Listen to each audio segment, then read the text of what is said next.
Kintamani adalah channel pembelajaran uang kuno agar mempermudah siapa saja yang berminat mendalami pengetahuan uang kuno. Di judul video, saya cantumkan bahwa dengan permodalkan ratusan ribu, bisa mendapatkan uang kertas yang bernominal miliaran. Dan ini benar terjadi, bahwa negara Zimbabwe beberapa tahun yang lalu menerbitkan uang kertas dengan nominal miliaran, bahkan nominal terbesarnya 100 triliun dolar, sekaligus merupakan nominal terbesar sepanjang sejarah percetakan uang kertas. Beberapa uang kertas nominal miliar seperti terlihat di layar, hanya berharga puluhan sampai ratusan ribu saja, dan itu pun uang dalam kondisi baru. Karena terbatasnya waktu durasi video, maka akan dibatasi pembahasan tentang harga saat ini untuk uang kertas yang bernominal 100 triliun, sebagai item koleksi dibandingkan dengan harga sekitar 10 tahun yang lalu. Dan yang kedua akan dibahas penyebab dicetaknya uang kertas yang bernilai begitu tinggi hingga 100 triliun. Sebagai tambahan wawasan bahwa Zimbabwe sebelumnya bernama Rhodesia sebagai koloni Inggris yang sampai sekarang bahasa Inggris sebagai bahasa utamanya. Negara Zimbabwe dikelilingi oleh negara-negara Zambia, Mozambik, Afrika Selatan, dan Botswana. Sekitar 10-11 tahun yang lalu, saya pernah melihat bergepok-gepok uang nominal 100 triliun Zimbabwe tersebut hanya dengan harga antara 20.000 sampai dengan 30.000 per lembarnya. Karena faktor iseng, maka saya hanya membeli 2 lembar saja. Sungguh tidak terduga, harga saat ini sudah mencapai 1.150.000 sampai dengan 1.250.000 rupiah per lembarnya. Dan semakin banyak orang yang mengkoleksinya. Itulah salah satu kelebihan berinvestasi di uang kuno yang kadang terjadi lonjakan harga yang tidak masuk akal.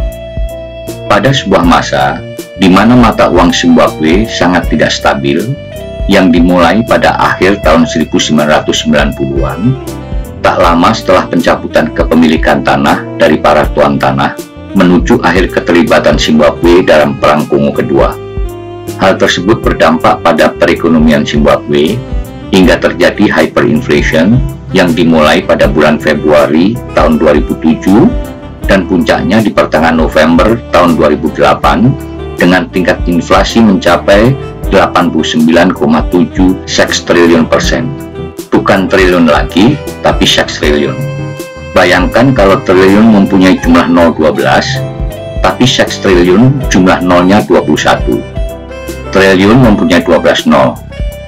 15 nol disebut kuadriliun, 18 nol disebut kuantriliun, baru kemudian jumlah 021 disebut triliun.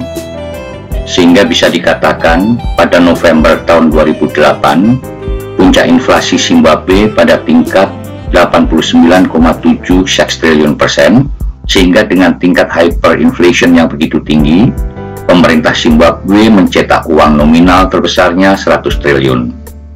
Indonesia juga pernah mengalami hyperinflation yang puncaknya pada tahun 1966 dengan tingkat inflasi 635%. Itu pun sudah membuat ekonomi Indonesia kolaps saat itu.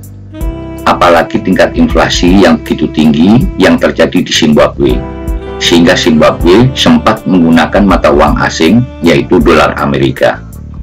Tentunya segala cara sudah dilakukan pemerintah Zimbabwe, tapi sampai saat ini masih terjadi hyperinflation walaupun tidak setinggi tahun 2008. Berita terakhir tingkat inflasi tahun ini, tahun 2020, pada level 737%. Sungguh kejadian yang super luar biasa. Situasi perekonomian Zimbabwe sampai saat ini pun masih tidak menentu. Ternyata benar, ada nominal uang kertas 100 triliun yang tidak terbayangkan sebelumnya bisa terjadi demikian. Terlambatkah kita bila membeli uang kertas nominal 100 triliun dolar Zimbabwe dengan harga yang sudah relatif tinggi tersebut? Keputusan sepenuhnya ada pada Anda dalam menganalisanya. Saat ini sangat mudah bila berminat mendalami uang kuno karena Kintamani Channel mengkhususkan diri sebagai channel pendidikan uang kuno. Saya sarankan klik icon bell, lonceng, supaya dapat pemberitahuan otomatis setiap saya upload video baru. Demikian informasi yang diberikan, semoga bermanfaat. Terima kasih.